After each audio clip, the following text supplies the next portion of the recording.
Today, I'll share with you 12 money tricks that actually work. I know a few might sound familiar, but I promise you will learn new ones from this video. Number 1, try spend-free days. Start with something like 3 days and then move to about a week each month where you have a spend-free week. Here is the trick. Make sure that you have productive activities planned for the week when you have no plans of spending. Catch up on your bills and call service providers and renegotiate your deals. Do spring cleaning, declutter your house and sell excess stuff. Research some side hustles. Read books on finance to come up to speed and educate yourself. Listen to podcasts and watch videos. Make sure that you keep yourself engaged and productive during that week so that you're not tempted to go scrolling on social media or driving around near the mall or the stores, because that way you'll be tempted to spend. Number 2, think of the cost of any item you're looking to buy in terms of hours required for you to obtain it. And by the way, make sure you take into account statutory deductions like taxes, employment insurance, CPP, any professional deductions. And then see if you still want to buy that item, if it's going to cost you 12 weeks of your life to buy that designer handbag that you're going to display in your closet and only use twice a year. Chances are you will save your money. Number 3, try cash only. I know this is an old trick, but it works all the time. Stuff a jar, stuff envelopes, and make sure that when you're running out to do groceries or to do any kind of shopping, you leave all plastic at home. That way, once you've run out of cash, you can't spend anymore.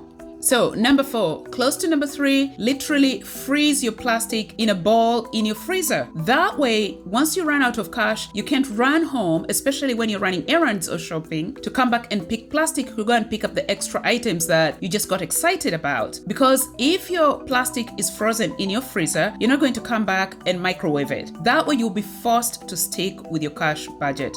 Number 5, wait at least 3 days before you purchase anything that you want. And if you're still drawn to the item, well, maybe. Chances are you'll find you're not drawn to it anymore. After 3 days, it's like, you won't even remember it.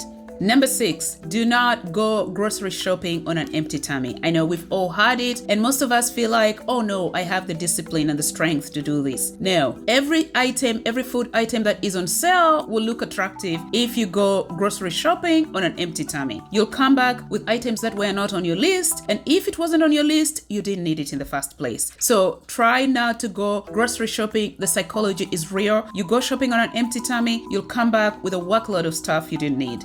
So I will interrupt the video for a bit to say, if you enjoy content like this, please consider subscribing and liking and hit the bell icon so that you're notified every time I post a video like this. Putting these videos together takes a bit of research and time. I'm happy to do it, but I would also be very encouraged if you subscribe and like and share the video. So let's continue.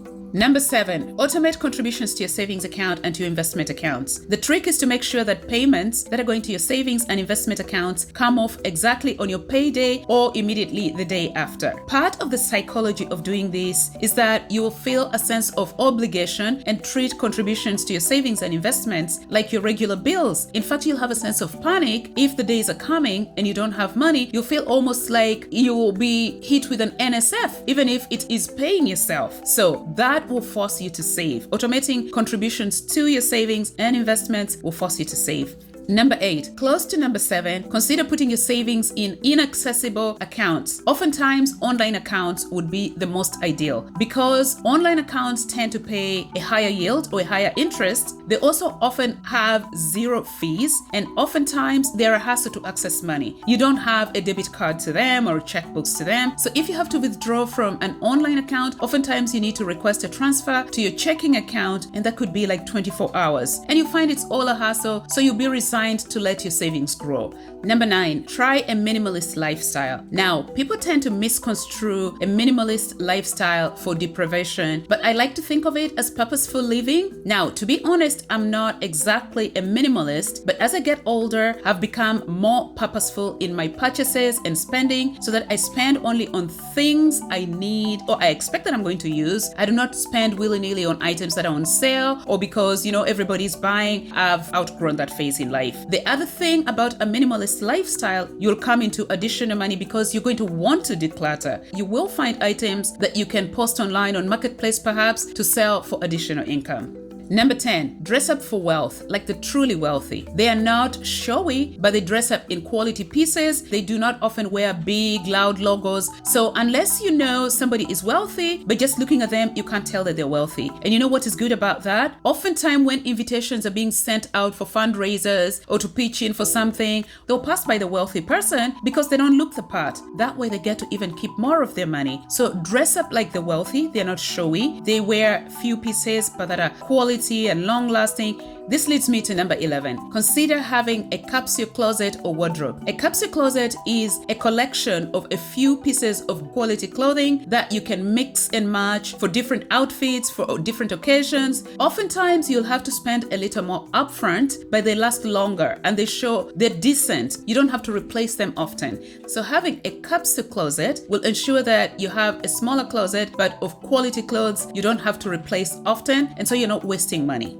Number 12, use the snowball method to pay down multiple debt. Now, the basis of the snowball method is that you start paying your debt from the smallest to the largest. So here's an example. Say you have 8 credit cards. You start by paying the smallest. Let's say it has a limit of just $500. You pay that off. Then the next one maybe has $1,200. You pay that off in the next 2 weeks. You could potentially pay off 2 in 1. Those are quick wins that motivate you to keep going because now you've moved from 8 credit cards, you're down to just 6, right? Over the next 3 months, you might find that paid off about 4, you feel motivated to keep going. So that's the psychology behind the snowball method of paying debt. It keeps you motivated. Ultimately, you get to the big one. Money is not always about a numbers issue. Oftentimes, it's based on psychology as well. That's why we need tricks. So those are the 12 money tricks that will help you to spend less and save money. Here are 4 bonus saving tips. Number 1, focusing on experiences and not on things will help change your mindset and make your spending more purposeful. This is because oftentimes planning to spend on experiences takes a bit of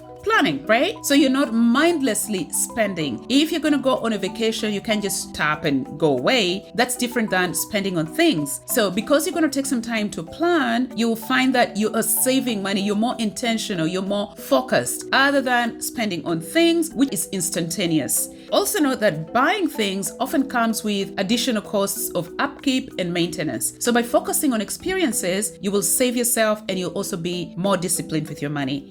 Bonus tip number 2. This seems obvious, but make more meals at home. Bear with me. A lot of people don't realize that restaurant meals are more expensive because it's not only the cost of the food stuff. Restaurant meals include costs such as labor costs for the wait staff, management staff, kitchen staff. It also includes costs like insurance, operating a business. These days, there's even additional cost of collective tips for all staff. And then there's the cost of real estate because restaurants operate out of rental spaces or owned spaces. So restaurant meals are inherently more expensive, for all these costs have to be narrowed down to your plate. The other thing with eating at home is that you will eat more healthy because you're more mindful of your ingredients. Where the recipe calls for a certain amount of sugar, you could reduce it, or less butter, or use less, saturated fat. That's tip number 2. Bonus tip number 3, share housing costs, either by staying with family and contributing to household expenses, or renting additional rooms in your house, or having a roommate to rent a place with, because what some people might not know is that housing is the highest household expense, followed by transportation and then food. So by managing your housing costs, you'll find that you'll have a lot of money left that you can put into your savings or to grow in your investments. Finally, bonus tip number 4. To increase income, try and change jobs every 3 to 4 years. Oftentimes, it's outward and upward. Or negotiate an increase, because after 3 or 4 years with your employer, you're worth more to your employer today than when you first started. But absolutely consider moving jobs every 3 to 4 years. You'll see your income go up, especially if you do not have the opportunity to put in overtime. Anyways, I hope you found this video helpful and you enjoyed it. If you did, please consider liking and subscribing. Thank you for watching.